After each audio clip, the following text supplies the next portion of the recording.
একে ঘুচাই নহয়, কোনোবাই যদি মাৰিব আহে একে ঘুচাই নাক ভাঙি দিম, মুখো ভাঙি দিম, চেপ বদলি কৰি দিম ইয়াত মাৰি পেলাই। সেইকাৰণে মোৰ লগত লাগি লাভ যে মই এইটোৱে কওঁ, চকু উঘালি দিয়াৰ কথা কৈছে। থাকিল কথা ৰূপজ্যোতি কুৰ্মী নোম এটা ছিঙিব নোৱাৰে, আৰু ৰূপজ্যোতি কুৰ্মী ব্লেক বেল্ট নহয় কিন্তু ব্ৰাউন বেল্ট। একে ঘুচাই নহয়, কোনোবাই যদি মাৰিব আহে একে ঘুচাই নাক ভাঙি দিম, মুখো ভাঙি দিম, চেপ বদলি কৰি দিম ইয়াত মাৰি পেলাই। সেইকাৰণে মোৰ লগত লাগি লাভ নাই। থাকিল কথা গিবন আমাৰ হৃদয়ত আছে।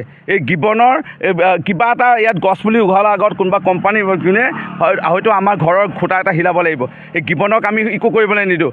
তহঁতি যে প্ৰতিবাদ কৰিছিল, আপুনি ক'বলৈ তহঁতক বেয়া লাগিছে। তহঁতি যে প্ৰতিবাদ কৰিছিলি, এবাৰ এটা গছপুলি ৰুই পাইছ গিবনত? এই গছপুলি ৰুই পাইছ? এটা ফুলৰ পুলি ৰুই পাইছ? ইয়াত প্ৰতিবাদ কৰিব আহিছ? তহঁতৰ যে নেতাসকল আজি ট্ৰেইনিঙত আজি যে ফচিছে, ইয়াৰ পৰা বাচিবৰ কাৰণে এইবোৰ ৰাজনীতি কৰিছ। এটা গছপুলি ৰোৱা নাই, মৰিনী কেইটামান আছে মই দেখিছোঁ। এটাই ফুলৰ পুলি ৰুই পোৱা নাই গিবনত।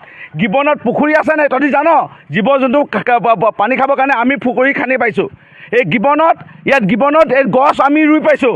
গিবনক লৈ ৰাজনীতি নকৰিবি। গিবনত একো হ'বলৈ নিদিওঁ আৰু কোনোৱে নিদিয়ে।